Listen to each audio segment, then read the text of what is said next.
The New Orleans Pelicans just beat the San Antonio Spurs to make it to the second playing game and have the chance to make it to the playoffs. And one of the biggest standouts in this game was Herb Jones. To many people who haven't really paid attention to Pelicans basketball, you might have been surprised or probably didn't even know who this was. But what Herb Jones did in the San Antonio game is what he's been doing ever since stepping into the NBA court this season as a rookie. He's one of the best defenders in the league. Not one of the best rookie defenders, he's just legitimately one of the very best defenders in the league. He has been a huge part of the Pelicans' turnaround after the horrid start they had to start the season. And today, I'm here to talk about his defense and why it's so special and what makes him as a player so special defensively. They be like, yeah. Can you teach me how to dirty? You know why?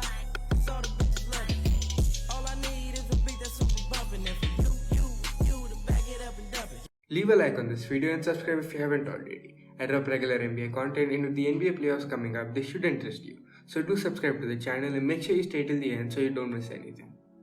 Herb Jones is a 6'8" wing with a 7-foot wingspan who plays and guards multiple positions. He's always put on the opposing team's best player and does an incredible job at guarding them. According to B-Ball Index matchup difficulty tracking, Herb Jones has the most difficult matchups in the entire league, and it makes a lot of sense when you watch him. Herb defends the primary initiator of the other team every single game and has shut them down completely multiple times this season. Hell, he just did it last night against Dejounte Murray of the Spurs. He's one of the best point of attack defenders in the entire league and one of the, if not the best wing stopper in the league as a rookie. This is even more ridiculous considering he was a second round pick. I don't think people realize this, but Herb Jones has a legitimate chance to make an all-defensive team this season.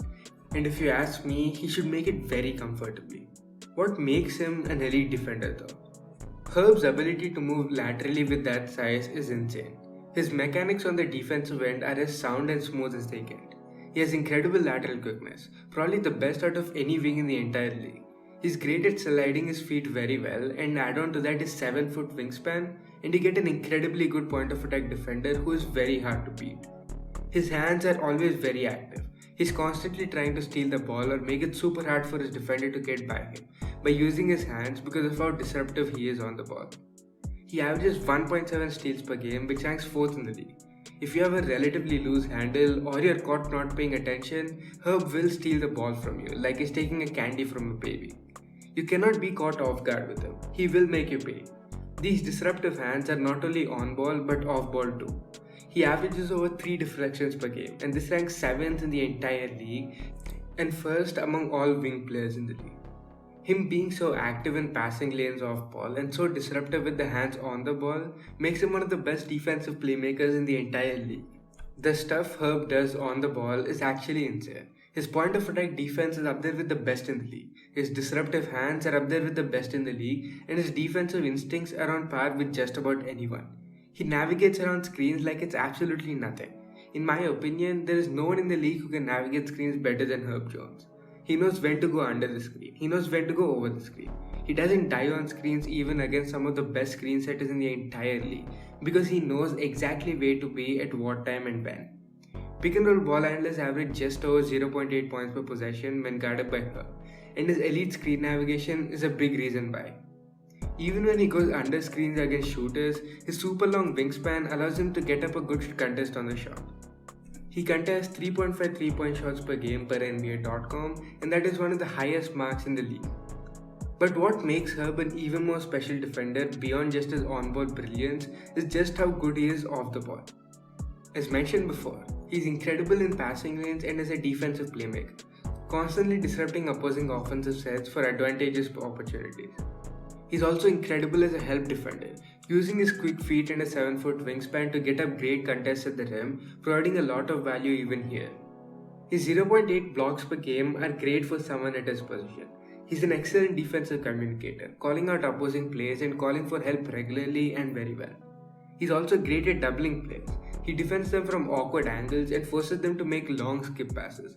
And this either forces them to turn the ball over, kill the clock, or allows him to recover quickly to another man because of the time he gets with the tough pass he just forced. He's by far the best recoverer player in the league in my opinion. As mentioned before, he plays great help defense too, And when the ball is kicked out, he does an exceptional job of recovering back to the perimeter and contesting the shot. All of this just speaks to his motor on the defensive end. Like, he's always running around, never gives up on the play, and does a lot as a communicator, just speaking to his defensive instincts all game long. He guards the best players on opposing teams every single game and does a damn good job at it. People often say defense is all about effort.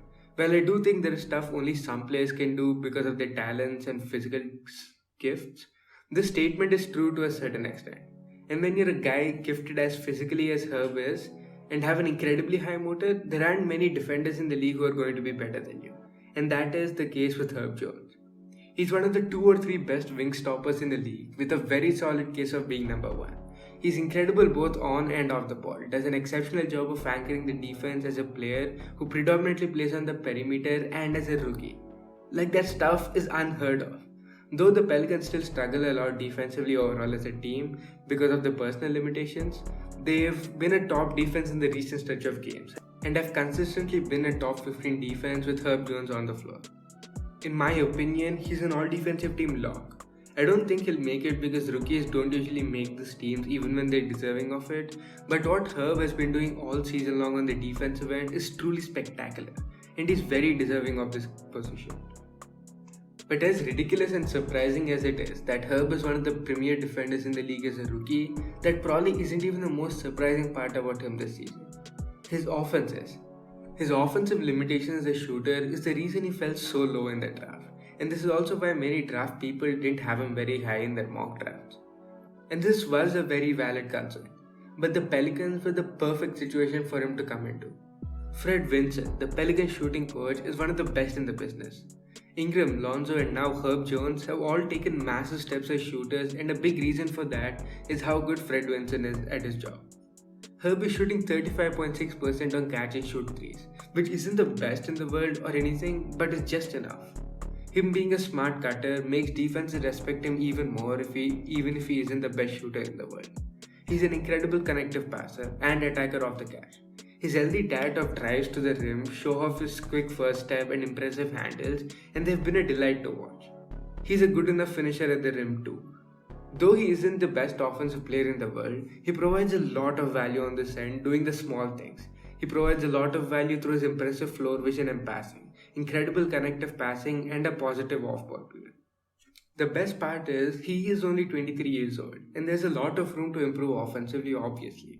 But when you're this ridiculously good defensively, being as good as he is offensively right now is just enough in my opinion, and anything he develops into is just a luxury.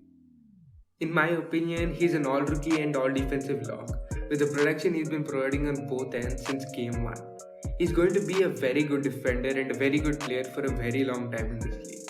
His defense is so good, he's on trajectory to be one of the best role players of all time. And getting this much value with a second round pick is just insane. And with that, we've come to the end of the video. Be sure to leave a like and subscribe if you haven't already.